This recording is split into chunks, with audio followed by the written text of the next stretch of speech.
क्या चर्चे हैं भारत के मून मिशन के पाकिस्तान में? कि जब चंद्रयान 3 हिंदुस्तान का कामयाब हुआ, मैं किसी भी एक पाकिस्तानी से नहीं मिला। हिंदुस्तान की सक्सेस के ऊपर पाकिस्तान के कंपैरिजन ज़रूर किया जा रहा था कि why we have not achieved this success. मेरे ख़्याल में आप ये देखिए कि इसके ऊपर पाकिस्तान और हिंदुस्तान के अंदर बहुत सारी बातें हम करते हैं ना कि जी बड़ी एक-दूसरे से नफ़रत पाई जाती है, बड़ा हेट पाया जाता है, हेट्रेड पाया जाता है। लेकिन क्या आपको लगता है कि ये जो तारीफें हैं, इसके पीछे एक रीज़न जो है पाकिस्तान के मौजूदा हालात हैं? क्योंकि पॉलिटिकल और इकोनॉमिकल अनस्टेबिलिटी का दौर है पाकिस्तान के लिए, और अब जाके वहाँ के अवाम, वहाँ के पत्रकार ये रियलाइज़ करते हैं कि बहुत वक्त हमने गंवा दिया, पाकिस्तान ने गंवा दिया, इंडिया के साथ कंपटीशन में कुछ हाथ नहीं लगा और आगे भी नहीं लगेगा। देखिए ये जो कुलदीप आप बात कर रहे हैं ना, थोड़ी-सी मोहब्बत, बहुत सारी मोहब्बत और उसमें थोड़ी-सी गरमा-गर्मी, ये पाकिस्तान में भी है और ये हिंदुस्तान में भी है। नमस्कार, मैं कुलदीप सरदार, आप दी ललन टॉप देख रहे हैं। और चंद्रयान 3 को सक्सेसफुली लैंड करवाकर और पहली बार चंद्रमा के साउथ पोल पर लैंड करवाकर भारत ने हिस्ट्री बनाई है, इतिहास बनाया है। पूरी दुनिया में भारत की इस किफ़ायती उपलब्धि के लिए तारीफें हो रही हैं, प्रशंसाएं हो रही हैं। किफ़ायती शब्द इसलिए जोड़ा गया क्योंकि इसका बजट बाकी देशों के जो मून मिशन थे उससे बहुत कम था।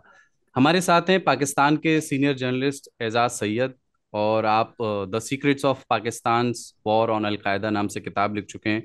एजाज साहब, पहले तो बहुत शुक्रिया, आपने समय दिया। और कुलदीप यू वेलकम, मुझे बड़ी खुशी हुई आपके साथ जुड़ने पे। जी, और पहली चीज ना, थोड़ा ये बताएं, एक हमारी क्यूरियोसिटी रहती है कि हमारे पड़ोसी मुल्क में क्या हो रहा है, और आपकी भी हमारे मुल्क में रहती है। क्या चर्चे हैं भारत के मून मिशन के पाकिस्तान में, और किस तरह की बातें ज्यादा हो रही हैं? क्योंकि आपके यहाँ आवाम, स्टैब्लिशमेंट, आपकी सरकार, आपके जर्नलिस्ट सब एक लाइन पर सोच रहे हैं चंद्रयान 3 के सक्सेस पर, या मिक्स्ड रिएक्शंस हैं? किस तरह की प्रतिक्रियाएं? कुलदीप पहली बात तो ये है कि हमारे और आपके यहाँ एक ना थिंकिंग पाई जाती है, कोई थोड़ी हमारे यहाँ भी पाई जाती है, कोई थोड़ी आपके यहाँ भी पाई जाती है कि हम सारा जब हिंदुस्तान की बात करते हैं तो हम समझते हैं कि हिंदुस्तान एक एंटिटी है, उसका एक दिमाग है, वो सोच रहा है।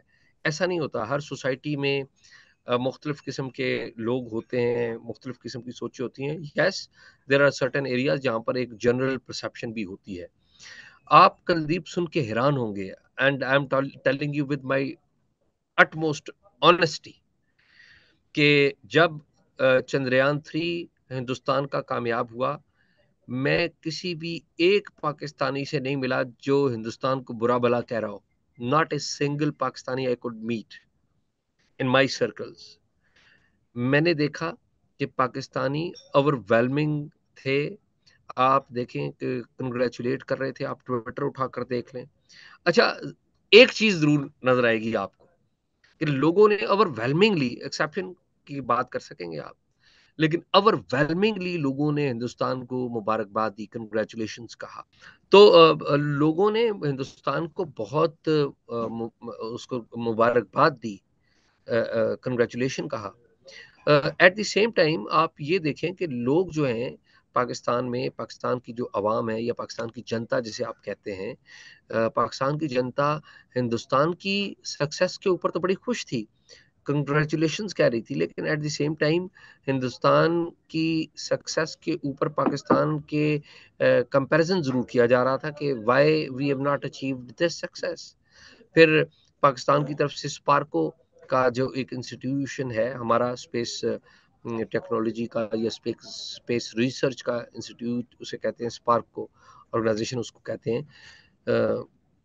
तो उसके ऊपर उन्होंने क्वेश्चन किए और कहा कि हम क्यों फेल हुए हैं और हम क्यों कामयाब नहीं हो पाए, हमें तो ज़्यादा कामयाबी करनी चाहिए थी, नहीं कर पाए। तो ये ज़रूर हुआ।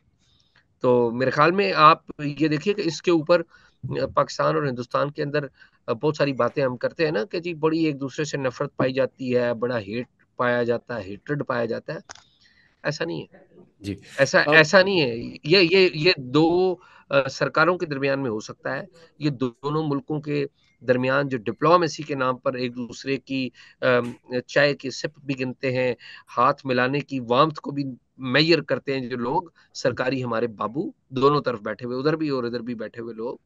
हमारी इस्टेब्लिशमेंट्स, पाकिस्तान की भी, हमारे यहाँ मिलिट्री इस्टेब्लिशमेंट है, आपके पास दूसरी इस्टेब्लिशमेंट है, तो हम दोनों की इस्टेब्लिशमेंट्स या हमारे जो बाबू हैं उनकी थिंकिंग या मेजर करने का डिफरेंट सोच हो सकती है, लेकिन जो लोग हैं, मैं आपको बड़ी ऑनेस्टी से बता रहा हूँ, लोगों ने बड़ा आपको पसंद किया है और लोगों ने भी अखबारों में क्या कंग्रेचुलेट छपा, किया। अगर आप दो चार चीजें बता सकें कि आपके यहाँ के अखबारों में, टीवी चैनल्स के कुछ फुटेज हम तक पहुंचे सोशल मीडिया के जरिए, पर जो नेक्स्ट डे के अखबार थे उसमें कुछ कितनी प्रोमिनेंस मिली, कवरेज की गई या नहीं की गई?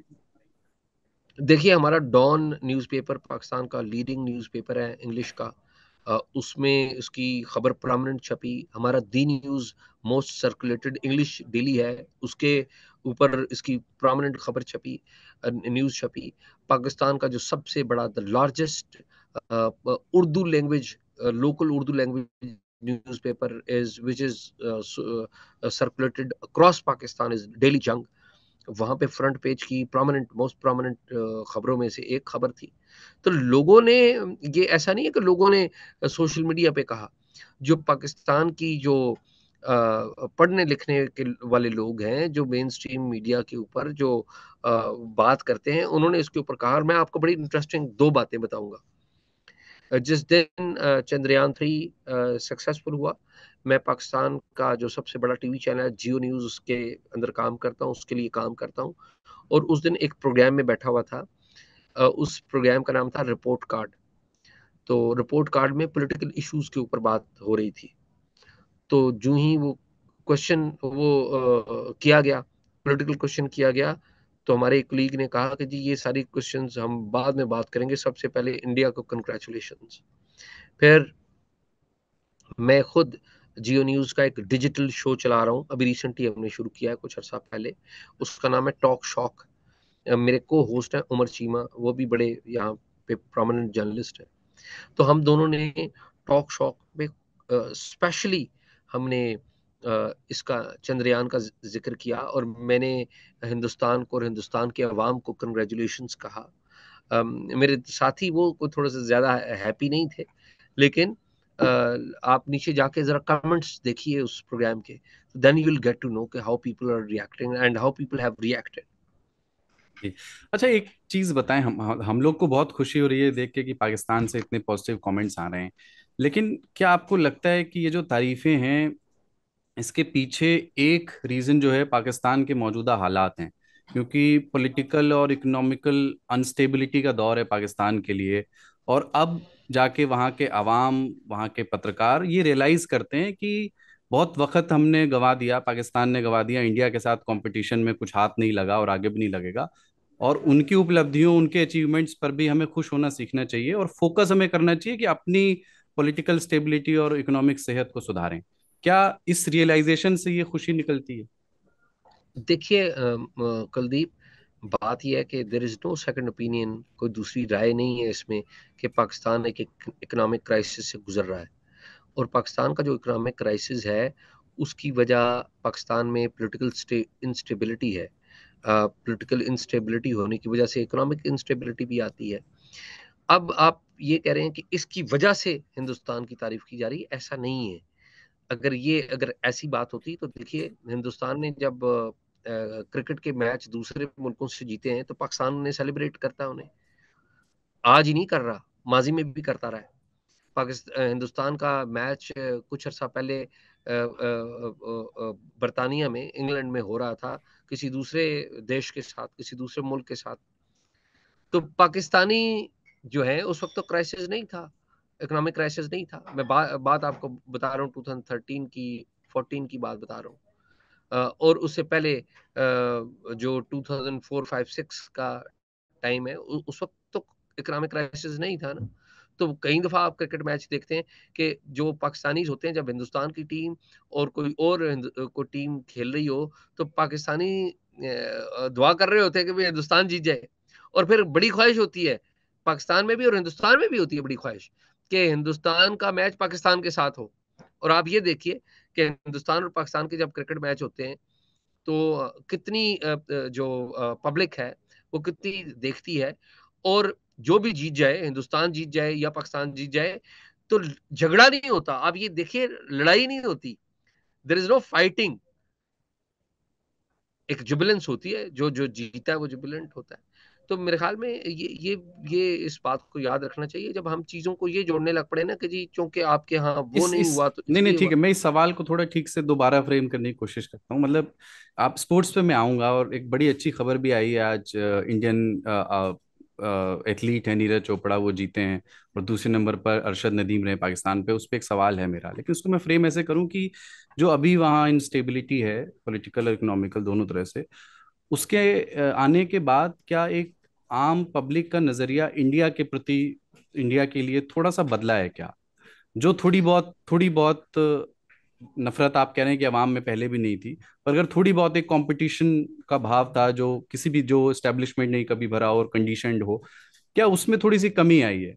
देखिए ये जो कुलदीप आप बात कर रहे हैं ना, तो थोड़ी सी मोहब्बत, बहुत सारी मोहब्बत और उसमें थोड़ी सी गर्मा गर्मी, ये पाकिस्तान में भी है और ये हिंदुस्तान में भी है। जी। ये दोनों तरफ है। लेकिन at the same time Pakistan पे हिंदुस्तान क्या कहता रहा है, या हिंदुस्तान का पॉइंट ऑफ व्यू क्या रहा है कि जी पाकिस्तान की जो मिलिट्री है या इसकी इंटेलिजेंस सर्विसेज हैं या पाकिस्तान की जो फौज है, वो that is the problem, that is not letting the India Pakistan peace deal. और ये जो हिंदुस्तान कहता है कोई इतनी माजी की अगर हिस्ट्री देखें तो इतनी कोई गलत बातें भी नहीं है, कोई प्रॉब्लम रही है हमारी तरफ भी और आपकी तरफ भी रही है। लेकिन रिसेंट ईयर्स में क्या देखा हमने कि जो पाकिस्तान की जो इस्टेब्लिशमेंट थी, मिलिट्री इस्टेब्लिशमेंट थी, वो गुज़िश्ता 3-4 ईयर्स से पूरी कोशिश कर रही है कि हिंदुस्तान के साथ पीस हो जाए। और रियलाइजेशन है इस बात की आम लोगों में, कॉमनर्स में, लोगों का जो अंडरस्टैंडिंग का लेवल है वो बड़ा अच्छा है। लोग समझते हैं कि हिंदुस्तान के साथ आपको इंगेजमेंट करनी चाहिए। हिंदुस्तान एक बड़ा मुल्क है, हिंदुस्तान की इकोनॉमी अच्छी है। Not only Hindustan, not only India, but the entire reason. आप देखिए कि अभी रिसेंटली पाकिस्तान में ईरान के फॉरेन मिनिस्टर आए थे, और ईरान के साथ भी पाकिस्तान के अच्छे रिलेशंस नहीं है क्योंकि उसकी एक ग्लोबल वजह भी है, के सैंक्शंस वगैरह लगी हुई थी उनके ऊपर और बहुत सारी चीज़ें थी। और अब ईरान के साथ पाकिस्तान अपनी जो रिलेशंस हैं उनको इतना बेहतर कर रहा है कि दोनों both the countries have decided, दोनों ने फैसला किया है कि हम अपनी जो ट्रेड है उसको 6 अरब डॉलर यानी कि $6 बिलियन तक लेके जाएंगे। ठीक है, इसी तरह की ये ख्वाहिश जो है हिंदुस्तान के साथ भी है। लेकिन अब प्रॉब्लम क्या आ रहा है? प्रॉब्लम ये आ रहा है कि दोनों जो मुल्क हैं, दोनों जो कंट्रीज हैं, उनकी जो सरकारें हैं, जो गवर्नमेंट्स हैं, they are almost on the brink of the elections, general elections. And political जो पंडित्स हैं वहाँ पे आपके यहाँ हिंदुस्तान में, वो भी शायद रिलक्टेंट हैं कि हम इतना वार्मथ का कोई ऐसा स्टेप ले लें जो कि बैक फायर ना कर जाए, क्योंकि आपके यहाँ भी अपोजिशन है बीजेपी की, जो नरेंद्र मोदी साहब हैं, आपके प्राइम मिनिस्टर हैं, प्रधानमंत्री हैं आपके, उनकी भी तो एक अपोजिशन बैठी हुई है ना, जो मौका ढूंढ रही है कि मोदी साहब पे अटैक करें। और हमारे यहाँ जो गवर्नमेंट थी, जो अभी पीछे जो अलाइड गवर्नमेंट थी और अभी इंटरिम गवर्नमेंट है, तो इंटरिम गवर्नमेंट के पास तो इतनी पावर नहीं होती। जो अलाइड गवर्नमेंट थी उसने कोई इतना बड़ा बोल्ड स्टेप नहीं लिया। लेकिन एक बात आपने देखी कि हमारी जो अलाइड गवर्नमेंट है उसके फॉरेन मिनिस्टर थे बिलावल भुट्टो जरदारी, वो हिंदुस्तान में आए, गोवा में आए, और मैं भी इत्तेफाक से गोवा में मौजूद था, मैं दिल्ली में भी था। अ, अमृतसर से हम वाघा से अटारी से होते हुए गोवा पहुंचे थे। तो ये पाकिस्तान और हिंदुस्तान के दरमियान बायलैटरली कुछ नहीं हुआ उस मीटिंग में, बायलैटरली कुछ नहीं हुआ। वो एक दूसरा एससीओ का वो प्लेटफॉर्म था। लेकिन Pakistani foreign minister being present on Indian soil, Pakistan के जो फॉरेन मिनिस्टर हैं उनका हिंदुस्तान में मौजूद होना इन इटसेल्फ एक बड़ी डेवलपमेंट है, इन इटसेल्फ एक बड़ी डेवलपमेंट है। और अभी आपको मैं एक न्यूज भी बताता हूँ। अब एक तो वर्ल्ड कप क्रिकेट का होने जा रहा है, जो कि ज़ाहिर हिंदुस्तान में हो रहा है। पाकिस्तान से बहुत सारे स्पेक्टेटर्स वो हिंदुस्तान जाएंगे, एंड आई बिलीव कि आपकी जो वीज़ा सर्विस है वो पाकिस्तानियों को, स्पेक्टेटर्स को माजी में भी दिया, अभी भी देंगे, वीज़ाज मिलेंगे। लेकिन उससे पहले एक एशिया कप भी होने जा रहा है, और एशिया कप के लिए हिंदुस्तान का एक डेलीगेशन, क्रिकेट का डेलीगेशन जो हिंदुस्तान क्रिकेट बोर्ड का है, वो पाकिस्तान आएगा। तो अब चीजें, एक एनवायरनमेंट बनना शुरू हो गया है। और आप ये कहें ना कि सिर्फ पाकिस्तान में ही, ये दोनों तरफ प्रॉब्लम्स हैं, ये दोनों तरफ प्रॉब्लम्स हैं। लेकिन रियलाइजेशन हो रही है। अच्छा, अब आप जो जो इकोनॉमिक इंस्टेबिलिटी की बात करते हैं, जिसकी एक वजह टेररिज्म भी है। आपको पता है कि अफगानिस्तान में एक तालिबान की गवर्नमेंट है, और वहाँ पे टीटीपी बैठी हुई है, जो जिसे कहते हैं तहरीक तालिबान पाकिस्तान, जो पाकिस्तान पे अटैक करती है। देखिए, एक बात बड़ी समझने की है, वो समझने की बात यह है कि इनस्टेबल पाकिस्तान हिंदुस्तान की स्टेबिलिटी के लिए भी डेंजरस है, और ये आपके लोग भी वहां पे समझते हैं। बिल्कुल, हमारे ऐसा नहीं हो हमारे सकता। नेता ये बात कह चुके हैं माजी में। जी जी जी। जी जी। आपके बहुत सारे लोग कहते भी हैं और समझते भी हैं। तो इसलिए आप ये देखिए, आपकी स्टेबिलिटी हमारे लिए बहुत जरूरी है। इनस्टेबल इंडिया भी हमारे लिए ठीक नहीं है, और इनस्टेबल पाकिस्तान भी इंडिया के लिए ठीक नहीं है। तो I think so environment realization जो है वो दोनों तरफ आ रही है, और बड़ी सख्त ज़रूरत है इसकी। आप कोशिश अपना ज़रूर कीजिए कि जो आप जिस प्लेटफ़ॉर्म पे बैठते हैं, ललन टॉप का नाम मैंने बड़ा सुना है पाकिस्तान में भी। अच्छा। और आपके बारे में भी मैंने बड़ा सुना है, और मुझे बड़ी खुशी है, मैं आपने मुझे दावत दी। तो ललन टॉप जो है, आप का अपना एक बड़ा रोल है, क्योंकि देखिए ना कितने millions of people they watch you. तो मैं ये समझता हूँ कि as a journalist in Pakistan I have a role to tell my people कि ये जो अपना जो बंधन है वो कितने जरूरी हैं। और as a journalist you there in India, तो आपका एक रोल है, and I believe that you are playing very positive role. I know that you are doing a very good job.